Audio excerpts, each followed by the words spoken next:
Yet most people are disconnected from their mind, body, spirit and live on autopilot.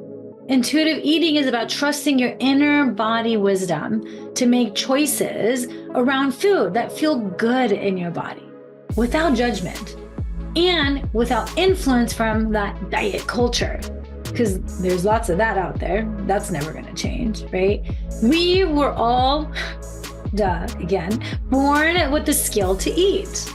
We know how to eat. Well, we were taught how to eat, right? And really to know to stop when we are full and to eat again when we are hungry. Welcome to the Life is a Healing Journey podcast by yours truly, Anuschka, with a C. This podcast explores how you can create a true healthy lifestyle and live your life to the fullest in the face of any circumstance by healing and balancing your mind, body, spirit. If you are someone that's been dealing with disharmony in any area of your life and you are committed to seeking harmony, this podcast is for you. Let's start healing.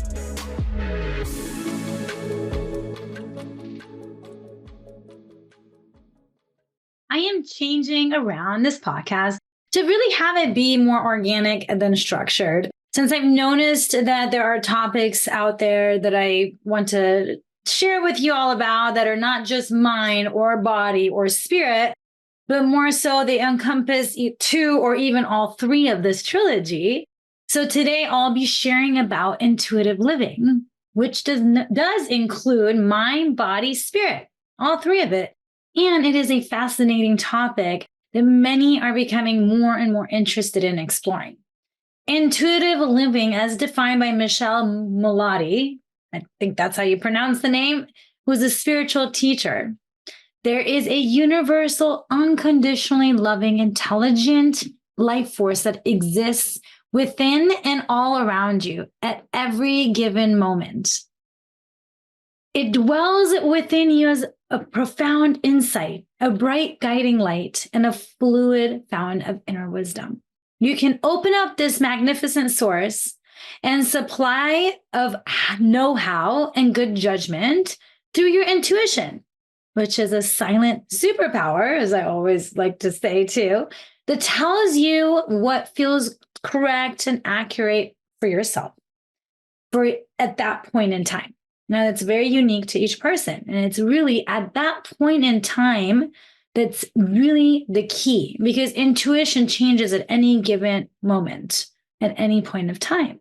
So ideally, always check in intuitively with that inner wisdom and inner guidance to see what intuitive living is for you. Some benefits of intuitive living include increased self-awareness, better decision-making, quicker decision-making, and a greater sense of fulfillment and joy in life. So who wouldn't want that? Everything I choose to do is based on my intuition. And I have really fully embraced intuitive living, I would say 98% of the time. Depending on what's happening in my life, it might go down to 95. Overall, it's become second nature for me to check in intuitively. Now, I don't say 100% because at the end, of course, I'm human like everyone else. And we all have emotions, especially with all the hormones in my body. Emotions do tend to take over more often than not these days. And then our intuition at those times gets clouded because we go really into that sympathetic state. So it's biology. And of course, survival mode takes over. So then intuition is on the back burner, it seems, because it's harder. It's like foggy. It's harder to really tune in if you don't have the practice. The more you practice, you'll still it'll be somewhat clear to you, just maybe not as clear as when you're connected to your higher self. Intuitive living includes intuitive eating, intuitive exercising, and intuitive sleeping. I'm sure there are others too. Those are the main ones that I like to share about. Intuition is a part of our spirit when we are connected to our higher self. And if you aren't familiar with how you receive your intuition, you can check out episode 24 to learn about that. for yourself. Again, each person receives their intuition differently, and it's very unique to each person. Although, of course, there are things that you may share with other people as well, because there's technically 5 primary ways of receiving your intuition, and then there's 3 secondary. So check out that episode to get more clarity on that. One of the major keys is to listen to your body, tune into your body signals, and use your physical sensations as a guide for making the right choice for you. Beyond just intuition, it's about having awareness of the body, right? Of your body. Have awareness of the signals that your body gives. And also let go of any doubt and fear of making mistakes. We all make mistakes, and that's okay. You have to be compassionate to yourself and have grace for you. And don't criticize yourself if you do make these mistakes, because it's always a learning process. Life is a learning process, and life is a healing journey. That's why we're here, right? Life is a healing journey.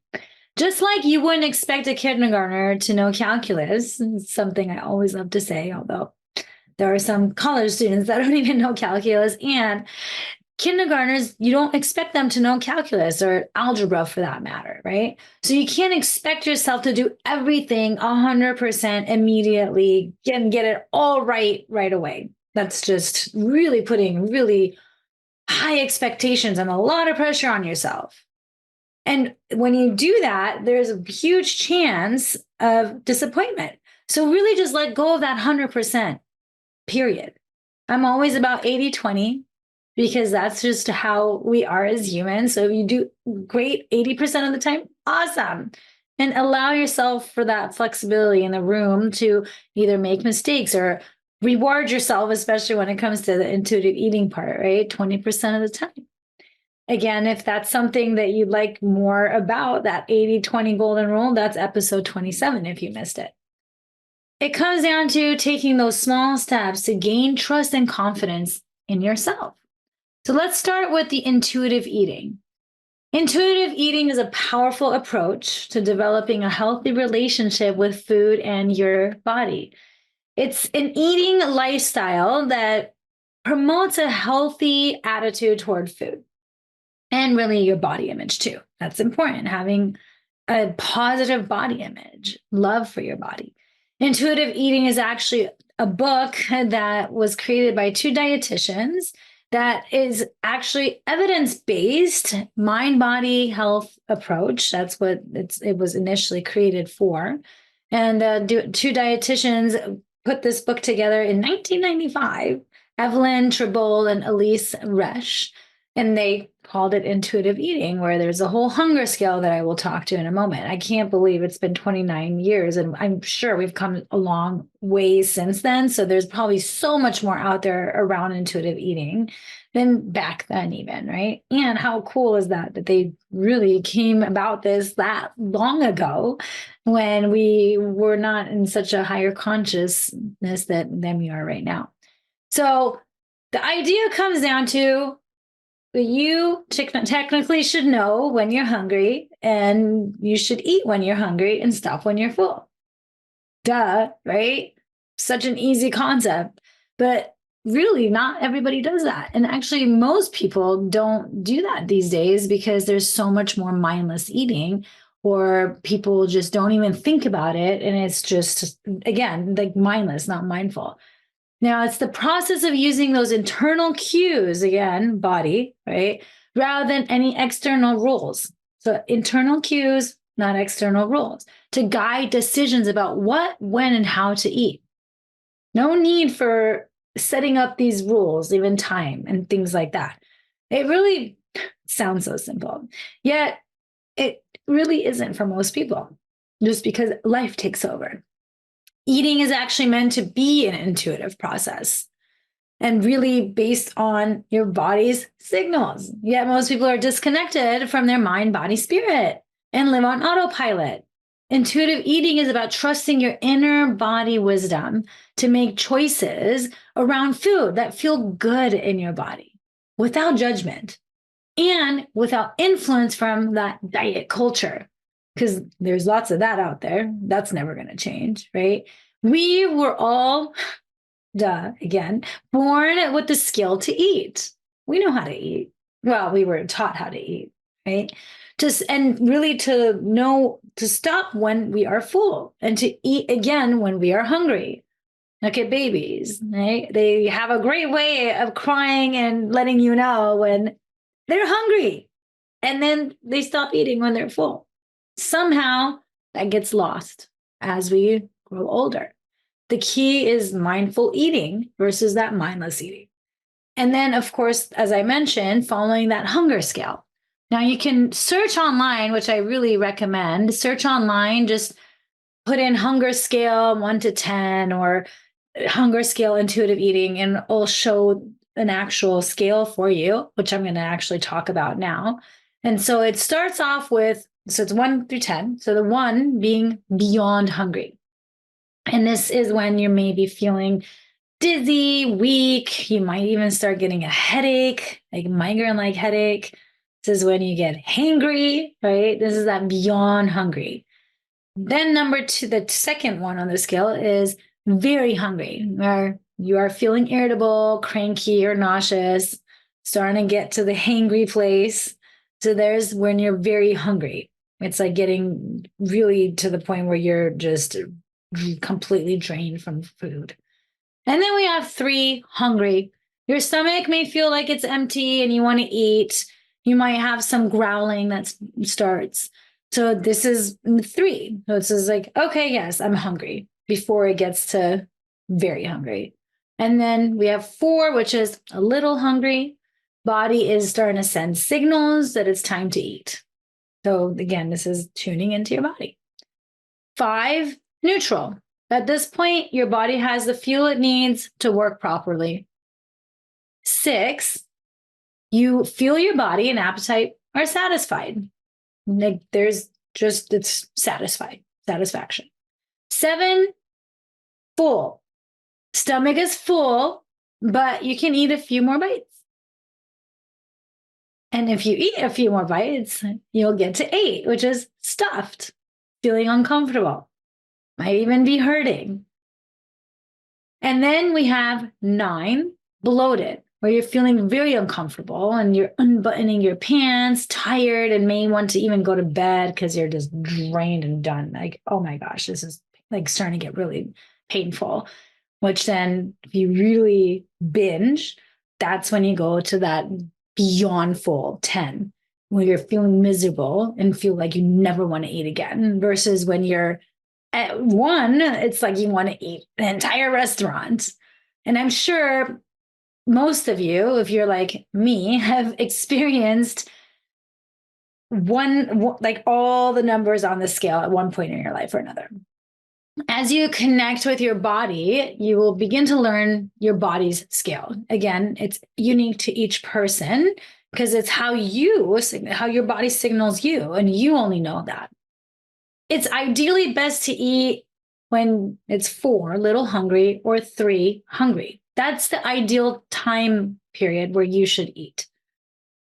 I don't like using the word should, but that's in this case, that's technically the ideal time that one should eat, because anything below 3 will cause that binge effect. It will cause you to just at that point just go like crazy and eat the whole restaurant if the restaurant was there, especially when you're starving, right? I mean, I'm sure you've been there. You're so hungry and it's like you don't see anything except just let me fill that stomach. And you eat so fast, and next thing you know, guess what happens? Because you're so hungry, you're eating so fast, you get to a 9 or 10, or you become extremely uncomfortable. I know this used to happen to me a ton. Now, it doesn't happen as much, and sometimes it does if I, again, don't allow myself to at least have a little snack when I do feel hungry. I actually have like all kinds of snacks in my car for that reason, like healthy snacks, just to make sure I don't get to that point. So when I am a little hungry and I'm driving, I'll grab my nuts and I'll have some nuts, or I have some protein bars in the car, right? So I'll have something to not get to that really low 1, 2 scale. When we eat, we activate that parasympathetic state, which is the reason actually why you get tired, because now your body needs to digest, especially when you've had that much food. So that's why a lot of times, if you eat that much, you do end up getting tired.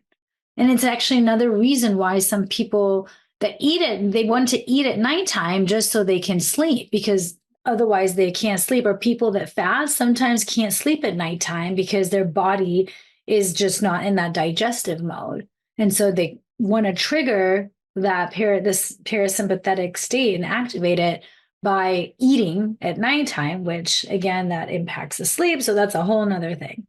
So remember, the next time this happens to you, instead of going to the fridge and grabbing some carbs to eat or whatever to eat because you feel like that's going to put you to sleep, consider another option, like listening to some sleep meditation audio. There's plenty on YouTube and who knows, however many apps. So that really does make a difference.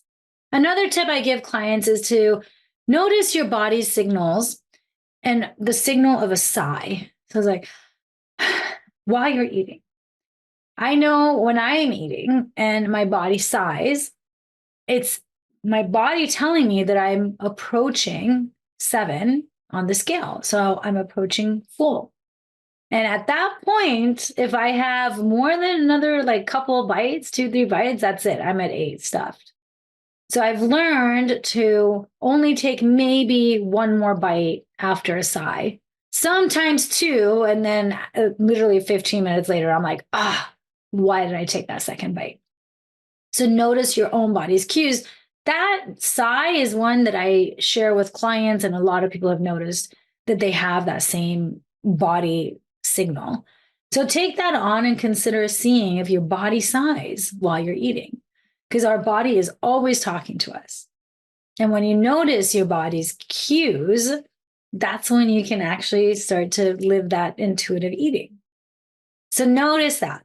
Another tip is to notice that the first couple of bites, this is a lot of people, the first couple of bites are usually the most tasty, especially that first one, and especially if you're hungry, the most delicious one. So that's great. The second one, same. You're like, so good.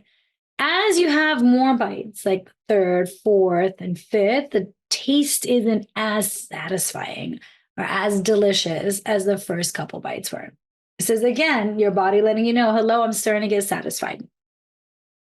To notice that as well. And this is really being mindful and really enjoying every bite, and just really savoring it and just allowing your taste buds to taste every bite, being present with your food. I know it's more difficult, of course, when you're in a family and want to eat together too.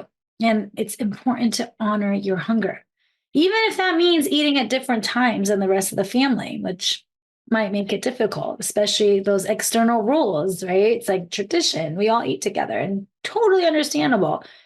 Consider having 1 meal a day together instead. Otherwise, listening to your body. Or maybe some of you do really get hungry at the same time, and that's great. That's not the case with the people that I have in my life. Like, of course, not with Ashkan or just others either in my life, right? It's like sometimes it's like we're on the same hunger scale, and not always. Ashkan, for instance, he doesn't really care for breakfast for the most part, because it's just he's not hungry at that time. Whereas I love breakfast, and I usually love to have a big breakfast. It's always been a thing for me. Like eggs, I can eat eggs literally. So if I could eat one food for the rest of my life, it would be eggs. And that's the one thing that I want in the mornings. Now, of course, that's when I've like had a massive workout. My thing is every morning, I would say 99% of the time, I have a protein shake. It's a meal replacement. So I do have that. And then if I truly want eggs still, then that's for lunch or brunch, right? Again, because we eat at different times, Ashkan and I, there's many times where breakfast and lunch, we just don't, for the most part, eat together. Sometimes it works out with lunch where we eat together, and we do make it a point to at least try to have dinner together. And even that sometimes doesn't work out. Because, the thing is imagine you go to a restaurant and one person is hungry and the other person isn't. Well, there's times where we're literally driving around everywhere and one like I'm hungry and he's not. Well, and the other one, it's like forces the other person to eat, even though they're not hungry, which is not honoring their hunger. So really being mindful about that makes a difference. So you can also try to see if you can be on the same page. And if not, honoring the other people's hunger scale, like on their hunger too, and not forcing someone else to eat just because you want them to eat with you. Because I'll say I've done that before where I feel like, well, I don't want to have someone watch me eat. And at the same time, it's really just having to let people be however they are, or vice versa, right? Just if you're not fully hungry, then don't force yourself to eat. Maybe just have some soda water to fill your body up, right? And then, of course, we have making peace with food. No matter what it is, enjoy it. Enjoy it fully, whether it's fries or salad. Not saying go and have fries all the time and that's it. I'm saying when you do have it, that 20% rewarding or treating yourself, enjoy it. It's really important to focus on that self-talk because self-talk matters when eating healthy or treating yourself.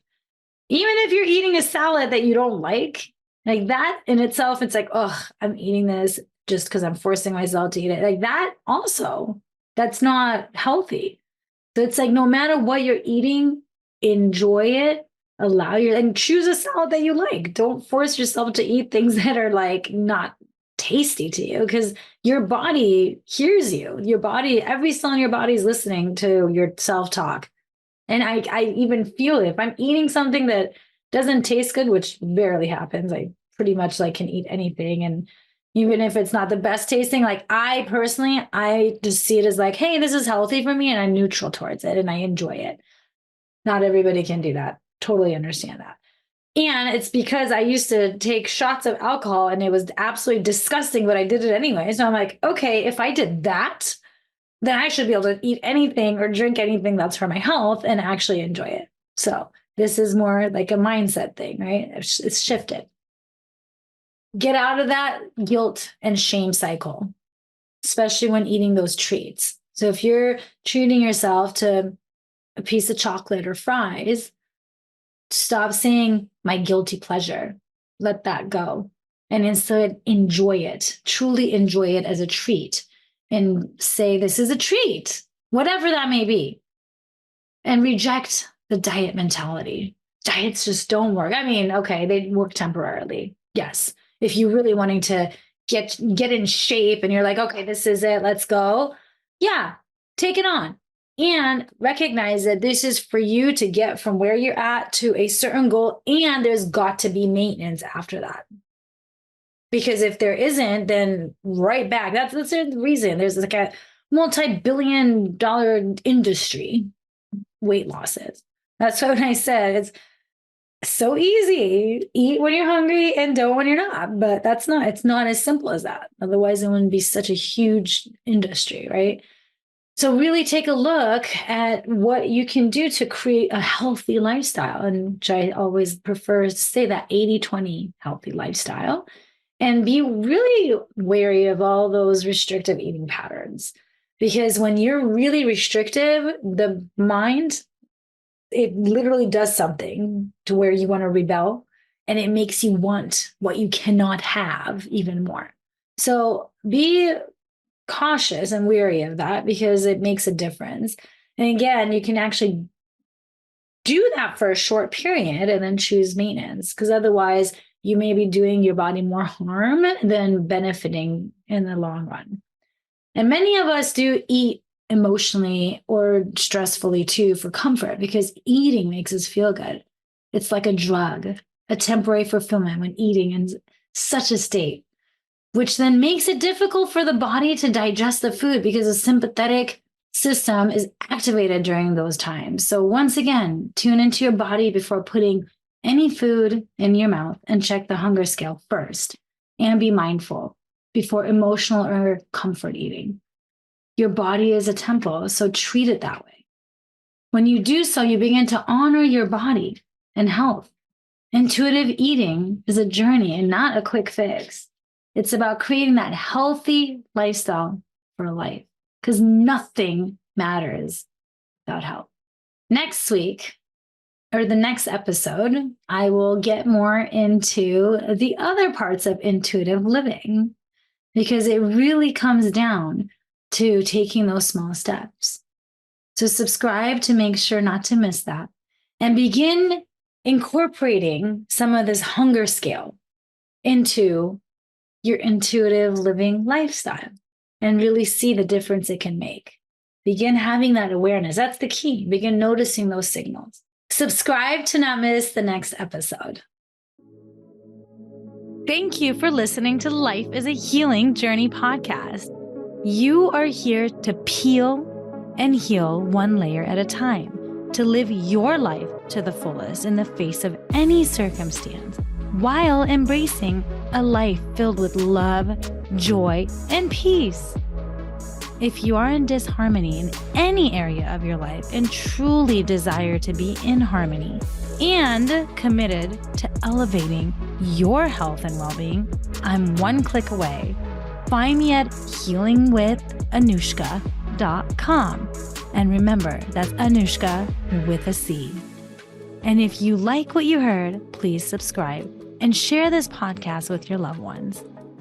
Get your healing on. Until next time.